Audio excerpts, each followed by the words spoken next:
How's the royal family? I pray that everyone is doing well. Well, my royal family, I said that I was going to put up a video about Amber Geiger over on Lisa's channel. I got to put my dig in too. In the arrogance of the enemy. We should not be surprised about their nature. And I'm going to take us on a journey. I have some stuff that I'm going to read, but this is where I want to start at first. Okay, when I was doing my research about what her lawyers attempted to do, the media is very purposeful and very misleading. Damn near everything I pulled up, you would see that she didn't win a second time in court, and she got a slap on the wrist. They kept showing the footage of this fucking fiasco. Botham Jean's little retarded ass brother pulling the stunt that he pulled. So you'll see one thing on a title, but then they're going to show that actual footage, which throws people off. So the media is letting, because they work in unison, they letting us know where they truly stand. And then that's more of a dig because, again, the enemy understands that they are in a war. And they know how psychologically damaging that can be to us. So again, this is a prime example of when the enemy get an opportunity. Please pay attention, because I've been saying, cop Amber Geiger is in prison. 10-year sentence is attached to her name for killing both of John in his own. Oh Lord, okay. Let me put that on all the way mute. So let me go back here. So what we need to do when we get an opportunity in this unquote war, we need to be very unforgiving whatever we execute.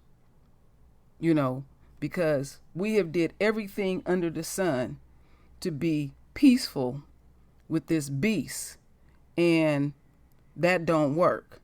But they fully understand when you, how did my father put it? The very thing that the enemy is projecting on you, you project it on them, because the things that they are projecting is their true fears. Think about that. So that irritated the hell out of me, that they kept showing that shit. Oh, that's her troll ass mama. Well, I'll get back to her little ugly looking ass later. And also they showed this damn judge too. Do anybody think this judge ever hugged a black person in court and gave him a Bible? And what she did was a violation. The bailiffs let everything go down and all that. See how they lax with them and stuff? I mean, it really gets on my damn nerves. So anyhow, we are going to go on this journey. First thing I want to show, I like to do recaps.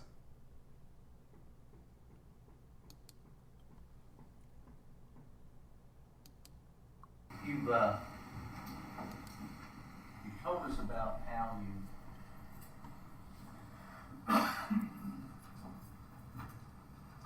normally open that door.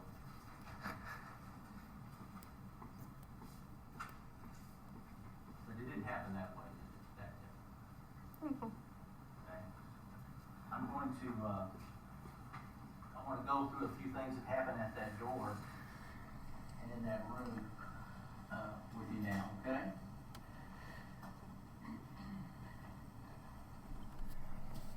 Yes, sir. Yeah.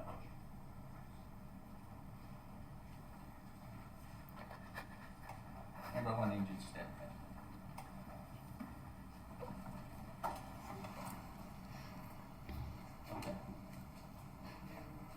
Becky tears. Stand right here. Okay. First of all, when you were walking out of that hall, I want you to show the jury how you carry this equipment, okay?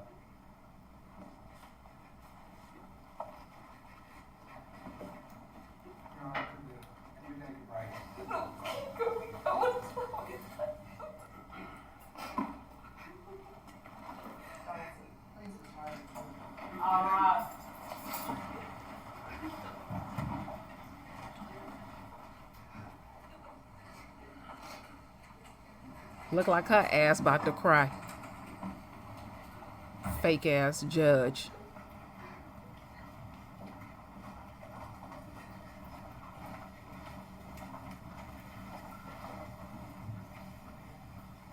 She feels sorry for her.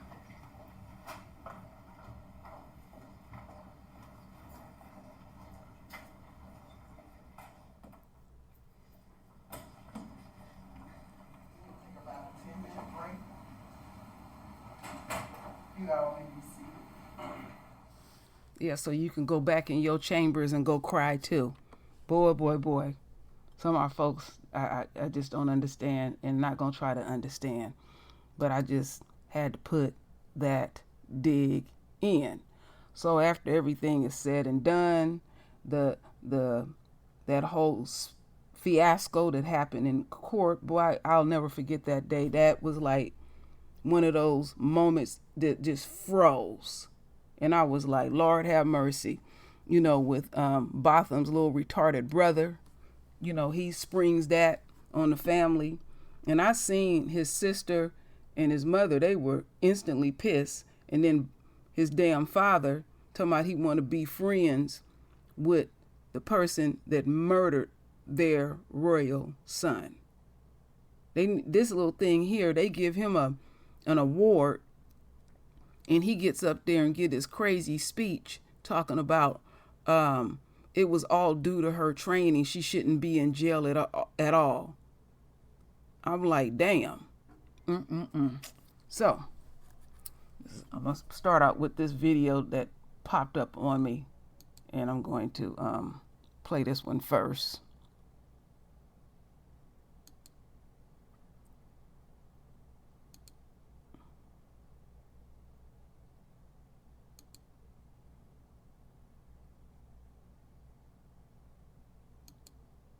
Former Dallas cop Amber Geiger is in prison. A 10-year sentence is attached to her name for killing Botham Jean in his own apartment. But right now, outside the walls she's confined to, her attorneys are trying to shorten her stay or get her murder conviction overturned. My client, according to the facts, had a reasonable apprehension of danger when she walked into what she thought was her apartment. She would have been entitled to use deadly force in self-defense. In a state appellate court, one of Geiger's attorneys argued this: the 32-year-old's belief that an intruder was in her apartment when she accidentally entered John's qualifies her for a lesser charge, criminally negligent homicide, which comes with less prison time. But one of the justices put Geiger's attorney in check, arguing that Geiger admitted on the stand she intended to kill John and that it doesn't disqualify the murder charge. When she entered what she thought was her own apartment, she did not have evil intent when she entered her own apartment. Merely, again. Just because of her alleged mistaken belief about where she was doesn't negate her intent to kill. It could be weeks, maybe months before a decision is made. The Jean family watched the proceeding via live stream, writing this Tuesday: "We vehemently oppose Amber Geiger's appeal in her attempt to get a reduced sentence. When Amber Geiger was sentenced, our family finally found a measure of justice and peace. Her actions were clearly criminal. She saw a black man and shot without reason and without justification, murdering him in his own home. The jury delivered a thoughtful and just verdict that should not be overturned." In Dallas, I'm Matt Howardson. All right, my royal family. Didn't appear in the Zoom hearing today, and just so you know, it could be months before we hear a decision. Well, it wasn't that long because they put that video up in April. That report in April. So let me read something here before I get into the next two videos. So, appeals court rejects Amber Geiger's claim that her murder of Botham Jean in his home was self-defense, direct evidence of her intent to kill. I'm only going to read the juicy parts of this. A Texas appeal court on Thursday upheld a murder conviction against Amber Guyger, the former Dallas police officer who killed Botham Jean in his home in 2018. See, Geiger was convicted in 2019 of second-degree murder in the shooting of an unarmed man and was sentenced to 10 years in prison. The case drew national attention and was one shooting in a rash of police shootings involving white police officers and black men.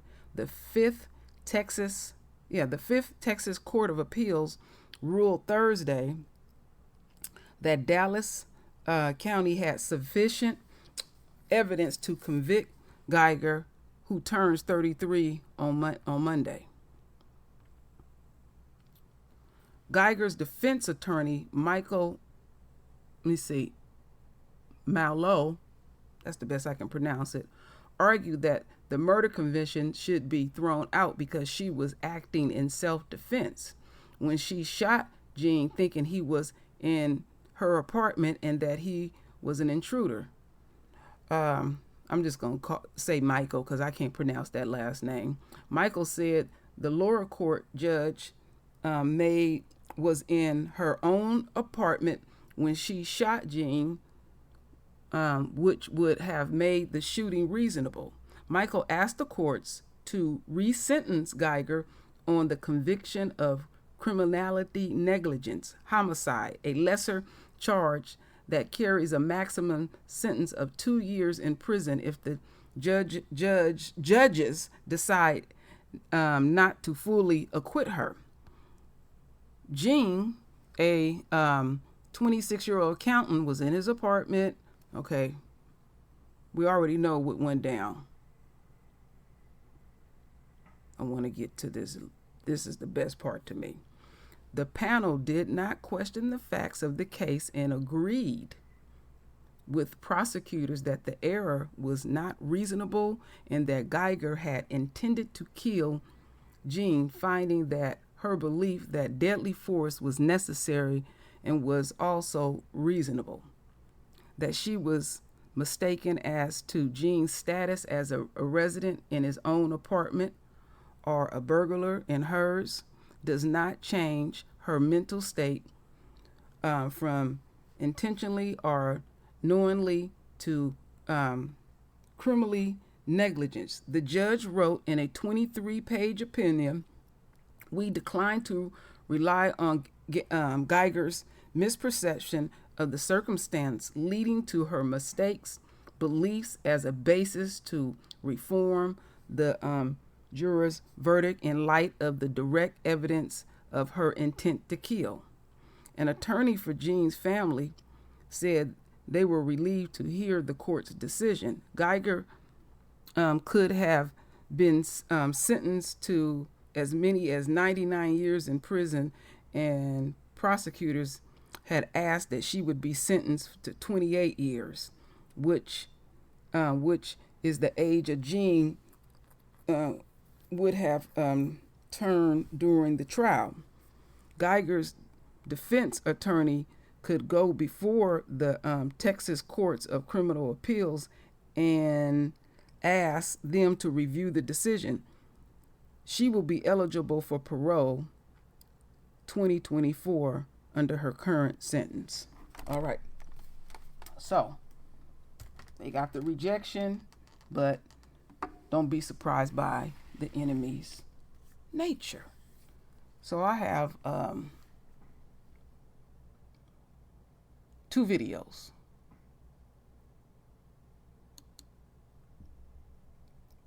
First, we're going to listen to Botham's mother.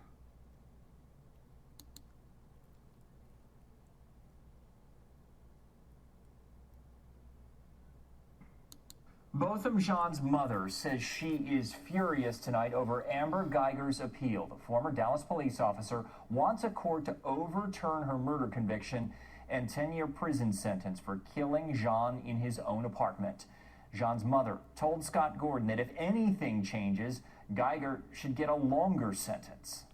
I feel furious about it, I'll tell you. Botham Jean's mother, Allison Jean, speaking from her home in St. Lucia, reacting to Amber Geiger's appeal. It really made me question the nerve of Amber Geiger and her attorneys to even think of wanting to file an appeal. In a long legal brief, Geiger's attorneys argue it was a mistake to convict Geiger of murder, claiming the charge should have been criminally negligent homicide. When they bring these lame issues, it really shows that they have, they're low. They have stooped very low for Amber Geiger. Geiger was sentenced to 10 years after an extraordinary trial full of raw emotion.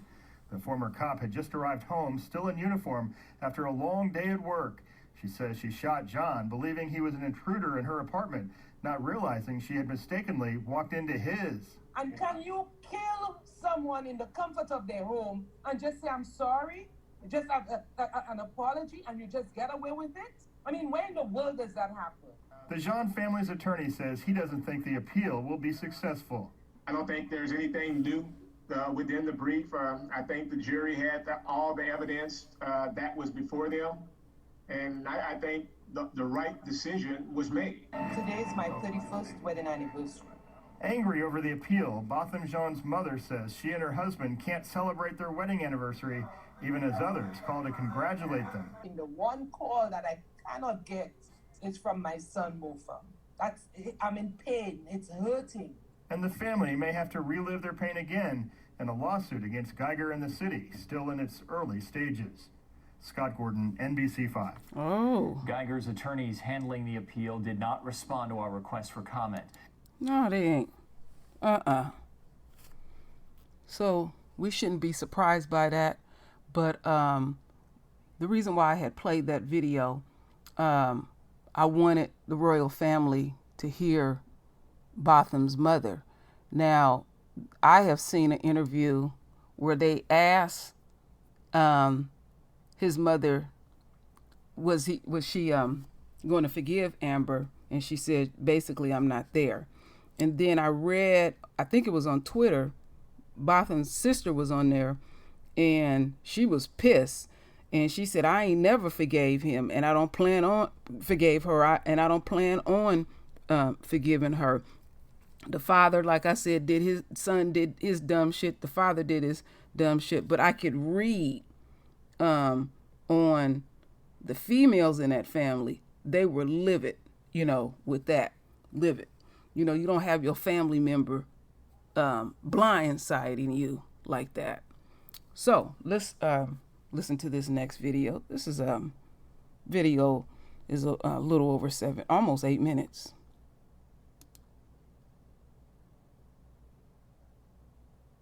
Former Dallas police officer Amber Geiger was sentenced to 10 years in prison for murdering her neighbor, Botham Jean. She found compassion from an unlikely source, Jean's brother. Brant Jean gave Geiger a hug and said he knows Botham would have wanted her to devote her life to Christ. Our guest, Erin Haynes, wrote about that moment for the Associated Press. She says many Black Americans resent the coverage of that moment because it runs the risk of papering over a legacy of racial violence. Erin Haynes joins us now from Philadelphia. She's a national writer on race and ethnicity for the AP. Erin, so great to have you. Thanks, Vlad. Nice to be with you today. So explain to our viewers what you mean when you wrote in your piece that this was a, quote, rush to forget racial violence. Sure. So while Brant Jean's gesture to forgive Amber Geiger was certainly something that was a personal choice for him, there was concern among many Black Americans who felt that this was a familiar scene where, a Black family member who has lost a loved one forgives, and that turns into kind of a broader conversation about public forgiveness that is really not so much focused on healing, but really just about moving on and not really acknowledging the larger problem of police violence in communities of color that has been, making our national headlines for the past several years. Yeah, one of the things that I saw posted on social media, and there are other pieces written about this, is whilst, as you point out, it was a personal decision for him to reach out to Amber Geiger, the question was asked, how often do you see, for example, families of white victims reaching out, embracing the black perpetrator of a horrific crime, or even someone who's been wrongly accused, as it happens in some cases? Right, and I think that really was also a large part of the conversation that I was seeing too, and hearing from folks that I spoke with. You just don't really see the same expectation or call for kind of that grace and compassion that you see a lot of times from these black family members. You don't see that same call to white Americans who have experienced, violence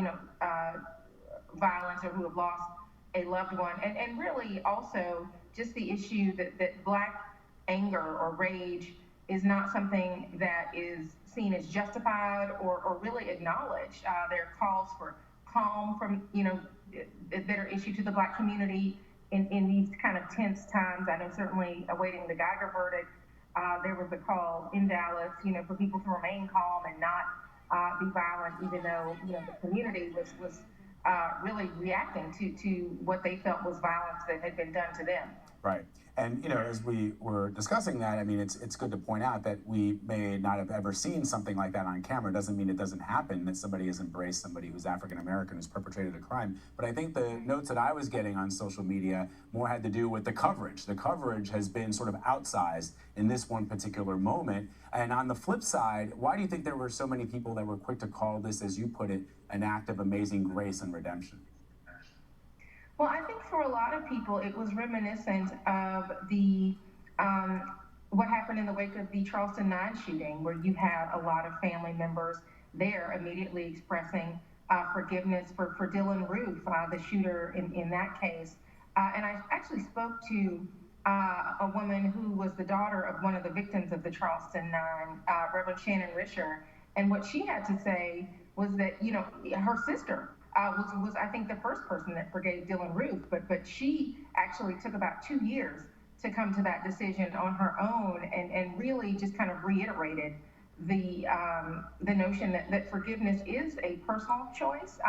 For a lot of these folks, it is, as it was in Brant John's case, I believe, a matter of faith that motivated that gesture, but certainly taking that individual choice and broadening it out to make it about, more of what the larger black community should do or in these situations is something that people took issue with.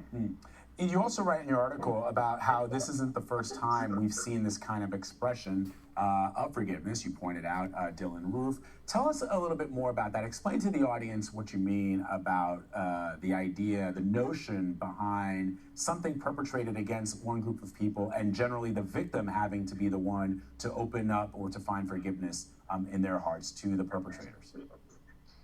Yeah, I think especially in the Black Lives Matter era, you have seen, even as you have grieving parents or other family members grieving the loss of their loved one, them having to, be at the press conference, urge calm, even if they're not expressing forgiveness, just trying to tamp down any feelings of black anger. That's something that has been kind of a recurring theme.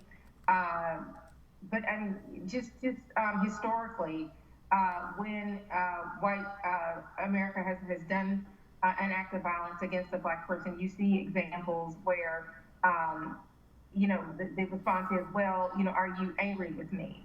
Or are you, what is going to be the reaction from the black community as a result of this violence that was done to them? Does it serve as absolvement for in some instances for people to feel as if they've been forgiven for something that they may have perpetrated? Well, I'm not sure about that, Vlad, but I will say that the conversation around absolution, what a lot of the people that I spoke to for this story were saying was that, what that really does is it takes the focus off of the actual victim. And like I said, the conversation that we're having about the killing of unarmed black people by police, and really puts it back on the perpetrator. I mean, Amber Geiger was convicted murder. And, it did not feel necessarily like that when, as this gesture was unfolding, first by the brother, but then also by the judge in the case, who embraced her as well and gave her a Bible. And you also pointed this out, that in fact, Brandt Jean specifically cited his Christian faith during his statement. How does that play into this, the idea of forgiveness, redemption, absolvement? Well, certainly, in Christianity, forgiveness is a central tenet of the faith, but especially for the Black church historically, race and faith have a unique relationship, even going back to slavery. And so the notion of forgiveness does play out a little differently in the Black church. Certainly, some of the folks that I interviewed, cited that relationship, that historical relationship, and kind of how we see that playing out in instances like these. Erin Haynes, really interesting article, and it's a conversation that a lot of people... All right, my royal family. What I got to say about this is, on the forgiveness level, it's a form of insanity. No other group, race of people, they get up in their face and say, do you forgive a person for murdering your loved ones? I'm going to go back to the nature. See, what the enemy is telling us to dismiss our nature. Because forgiving don't take away the pain. So it's sadistic to me on their end. They get a great deal of satisfaction. It's a form of entertainment to the enemy. It really is. It truly is. And stuff. And let me get over here. I think it's this. Nope. This right here.